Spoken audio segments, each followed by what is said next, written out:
Hey everybody, Alex from SeemsGoodMagic.com here, and we are doing another single elimination Gatecrash draft.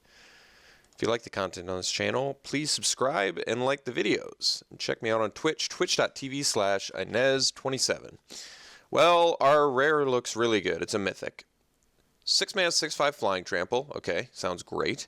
And then you deal combat damage to them, you steal all their artifacts, and then if you control 20... Well, let's just say that effect...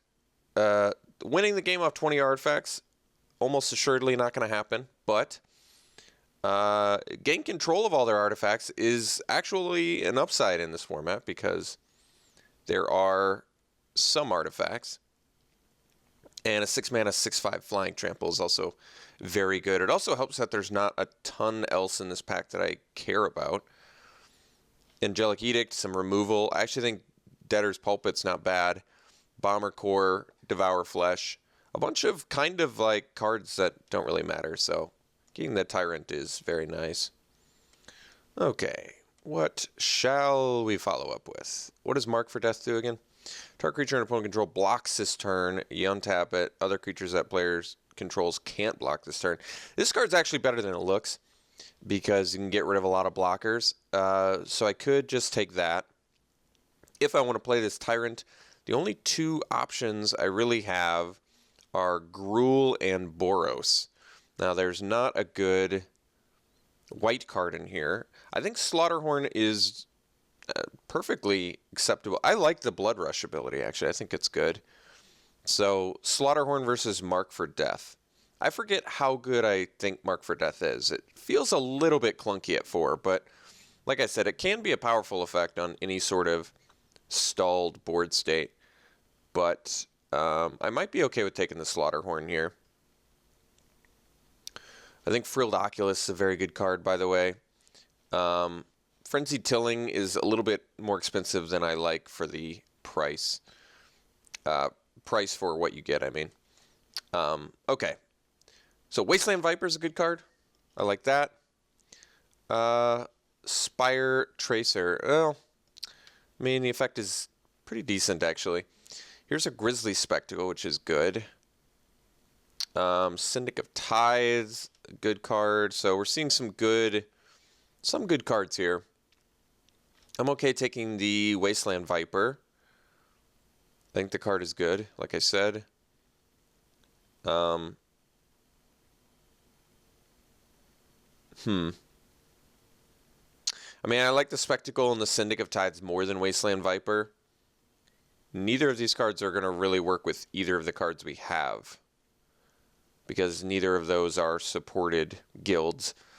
So, I mean, I want to play the Hellkite Tyrant. There's not a good red card in here. I think I'm just going to take the Viper.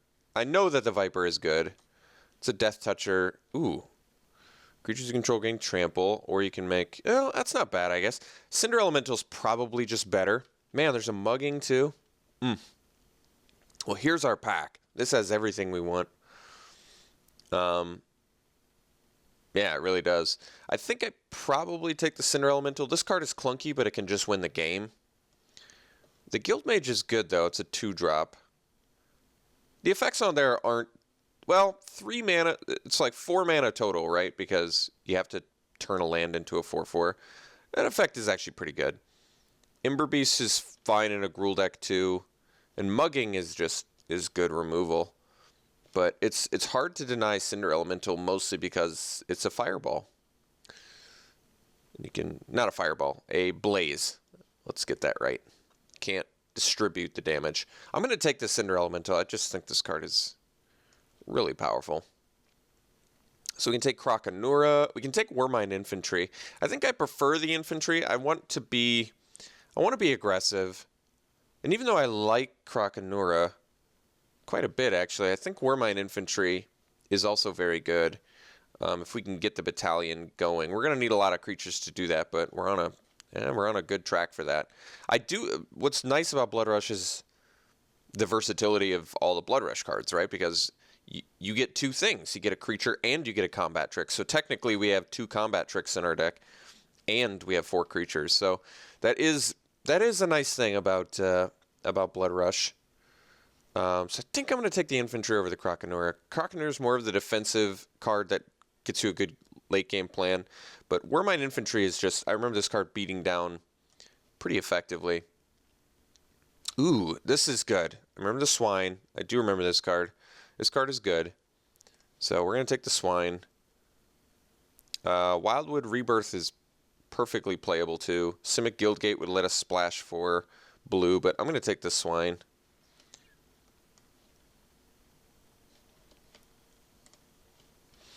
So we can take Verdant Haven for a splash. Currently we could splash Boros. Yeah, what are the green guilds? There's Gruul, and then what's the other green guild?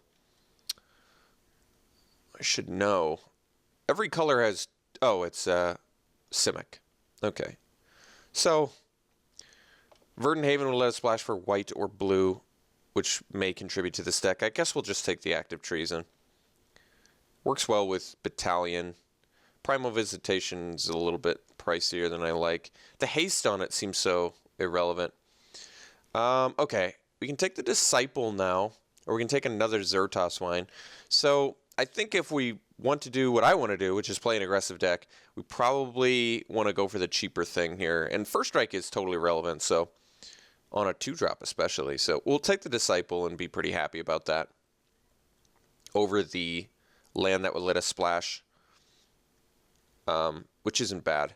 But we are going to want to lower the curve of this deck if we want to be aggressive. Be aggressive. That's not very good. What's Snapjaw do again? 5 mana 6 to evolve. Also not that good.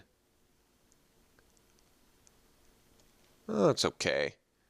Yeah, maybe I take it because, well, I'm not going to play Skullcrack, am I? A burn spell. I suppose it's possible. It seems very unlikely that I would do that. But I don't need Shattering Blow. I don't really need any of these cards. I guess we'll take a Skullcrack. Serene Remembrance. Nope. I guess we'll take Naturalize.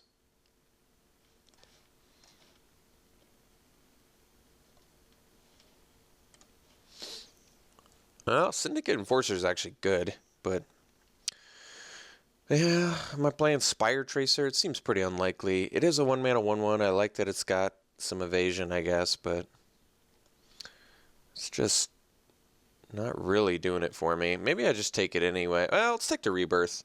Actually, what's cool about Rebirth is, yeah, because it's got instant speed, what you can do is attack with something. Say you Slaughterhorn, and then you instant speed bring it back and you can Slaughterhorn again. Blood Rush, I mean. So that's actually not bad. All right, Night Watch, Syndicate Enforcer. Splashing Enforcer seems kind of weak. Splashing Night Watch, I guess, is theoretically possible, but also not that great. I mean, all right. I'm pretty happy with where we're starting off here. I mean, we know what we are. We're Gruul, and we have some pretty good cards, but we need some actual removal. I guess we have the Combat Tricks, like I said, because we've got the Blood Rush, but I'm looking for some actual removal spells here. The Gruul Charm, what does that do? Gain control of all permanents you own. Creatures without flying can't block. That one's actually good. Creatures without flying can't block is good. 3 damage to each creature with flying is not bad.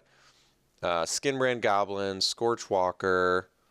I wish it had more removal on it, but Cryptghast is actually really good too. It's a good card. Very good. I think we're just going to take the Gruul Charm. Being able to just push through damage past blockers or kill flyers, like I said, is good. Gain control of all permanents you own, probably not going to come up very often at all. But that's okay. So I could take the Skinbrand Goblin because I'm gonna need some cheap creatures too. We might actually wheel the Gruul Charm now that I'm thinking about it. And you can never really have enough 2-drop creatures. So I think I'm going to take the less powerful card just to ensure that I'm getting enough cheap things going for this deck. Because I just want to make sure we're getting there. Okay, what do you do again? Aren't you good? 4 mana 4/3 trample. Each creature you control with a +1/+1 counter on it has trample. So we don't have +1/+1 counter stuff.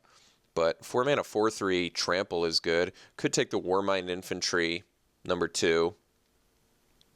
There's also Krakenura. And that's all I'm really looking at. I'm okay taking the Ceratok here.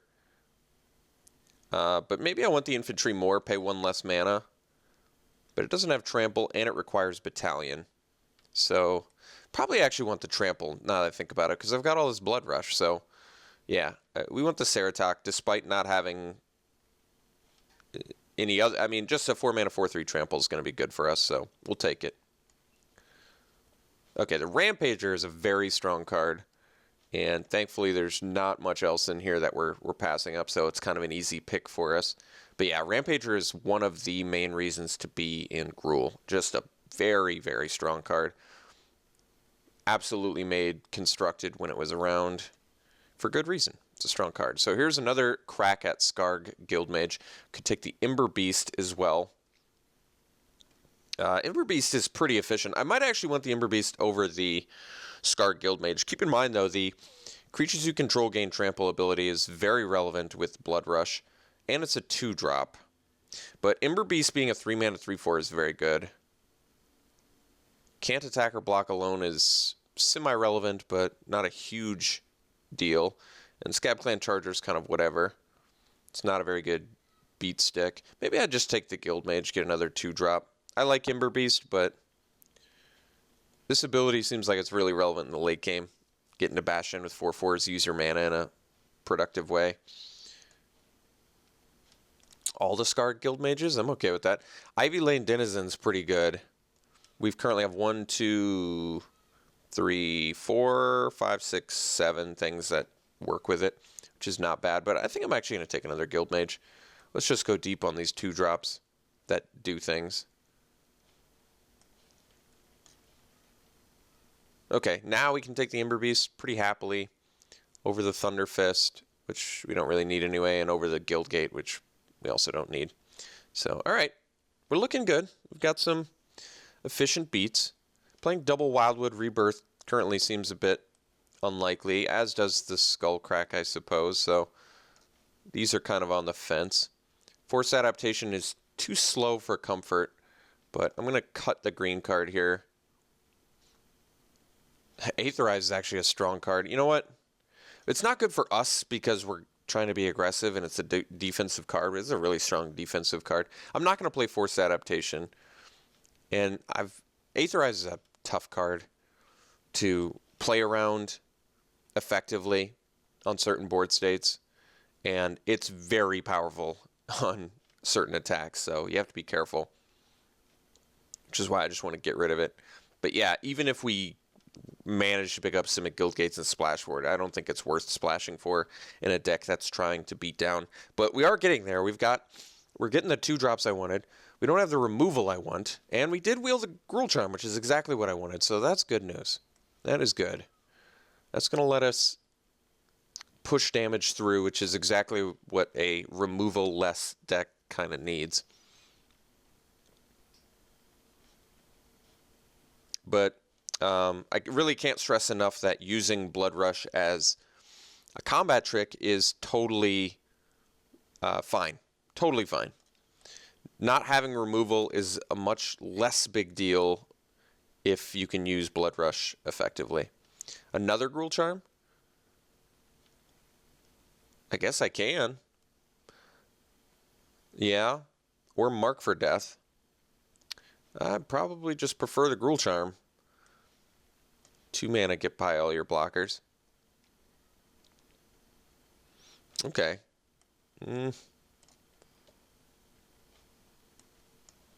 Alright. I mean, our creatures are great. Still completely lacking removal, but our creatures are great. I guess none of these cards matter.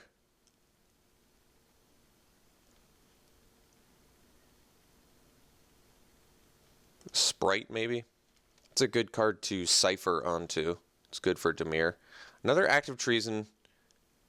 Verdant Haven for splashing. We'll take another Active Treason. If you don't have removal, then take the Active Treason.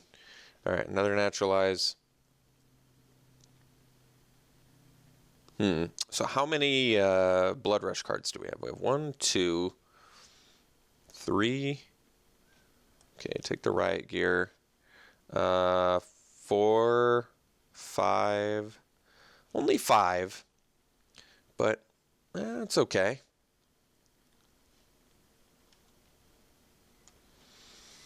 Okay. Take the... Well, I guess we'll let someone have Illness in the ranks. We don't actually have tokens in here. Okay. Ooh, Emissary's very good. Treasury Cell. Pit Fights, removal. We don't have great bodies for it, but we have reasonable ones like Rampager, Swine, Tyrant, Ceratok, Ember Beast. Okay, we have some pretty legit pit fight targets, so I'm probably just going to take it over the Burning Dream Emissary. Even though Emissary is a great card.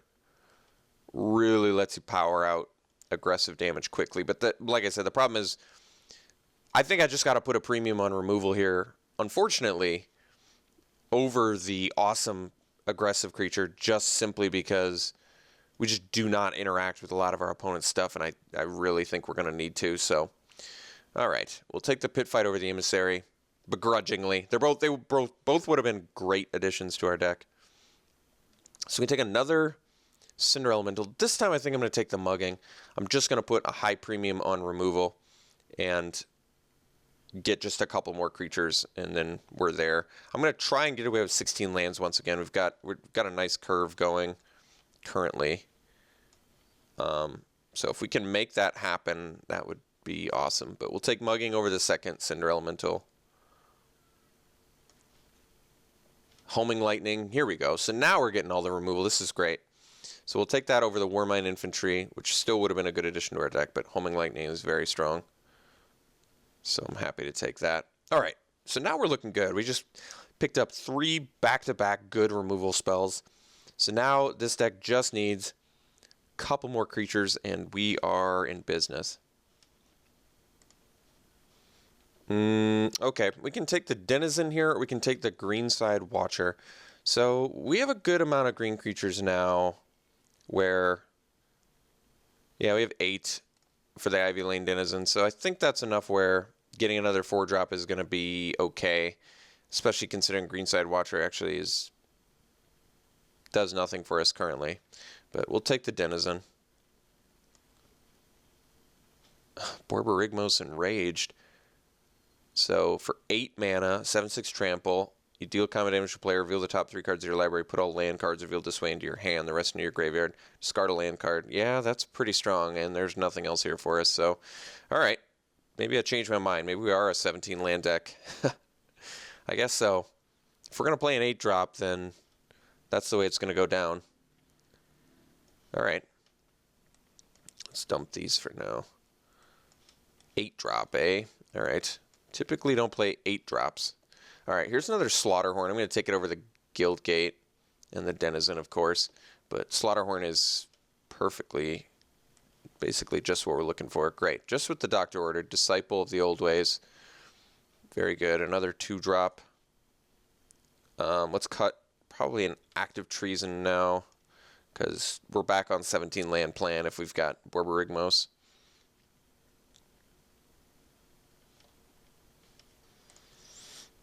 Scab Clan Charger. Is it better than anything we have? Probably not. Is playing 2 Gruul Charms even necessary? I think it might be. I mean, we're going to take the Charger here anyway, so I guess it doesn't matter.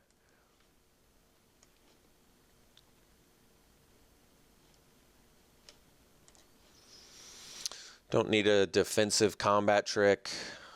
Don't really need to hate any of these. Don't really need a Verdant Haven, although at this point it does splat or ramp to Borborygmos and Zertos Swine and Hellkite Tyrant, but it just does not seem like what our plan is doing. Okay, I guess we'll take this.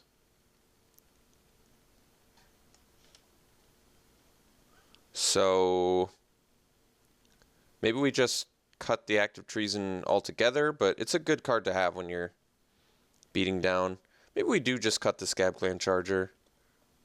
just to, so we don't have too many 4-drops. I just really like that it doubles as a combat trick. That does make it good. Maybe that's a good reason to play it over the Active Treason, considering it's a good combat trick. This card I remember being super strong. This card just kills people in the late game. I remember, you know, with this card specifically, I remember counting how many lands my opponent had out, and then being like, "Oh, I've got enough. I've got more creatures than they have lands in their deck. They're dead." Yeah. So mill was totally a viable strategy. Wow, look at all these late Sage's Road Denizen as I'm talking about milling your opponent out. You could definitely make a mill deck in this format. All right, well, I'm happy with where we ended up. I said we needed removal. We got back-to-back-to-back good removal spells. I think we're going to try and make Borborygmos work. It might be a little bit greedy, though. But it's cool. It's a reason to sandbag lands if we're getting flooded. Although Cinder Elemental is a good reason to play your lands, now that I think about it. That's all right. So I could cut a Gruul Charm and keep an Active Treason. Maybe we just need one Gruul Charm. It does kill flyers, but other than that, it's just to get by all of their creatures. And that's probably, now that I think about it, not completely necessary in a deck that has as much Blood Rush as we do. So 17 lands, quite a few 4-drops, like I said, but this looks good to me. I think this looks good. This is a cool deck. So let's sort by our color. Yeah, we're basically a complete and utter even split. I guess we err towards red because we have more double red than green. They agree. So 9-8. Yeah, this deck's cool. I mean, we have the bomminess of Hellkite Tyrant and Borborygmos, and we have plenty to do early, right? A lot to do early, a lot to do with our mana. So actually, it's probably even for the better that we are playing 17. We can utilize Scarred Guildmage's ability if we have some flood and just start beating in with some 4/4s. And we've got combat tricks for days and plenty of removal. So I don't see anything about this deck that's particularly weak at all. I like it. So here we go. We'll play it like this. And actually, you know, the beauty of Pit Fight in this deck is you can attack Blood Rush and then Pit Fight something. So if you're dealing with like a Disciple of the Old Ways, it's nice to be able to like attack in, have him block, First Strike, Blood Rush, Pit Fight. You can do some pretty nasty stuff like that. So, and besides that, we actually just have good mid-game bodies for Pit Fight too, or even attacking with Warmind Infantry, getting the battalion and pit fighting. So I think all of our removal is gonna be very useful here. All right, let's run it like this. We'll see you round 1.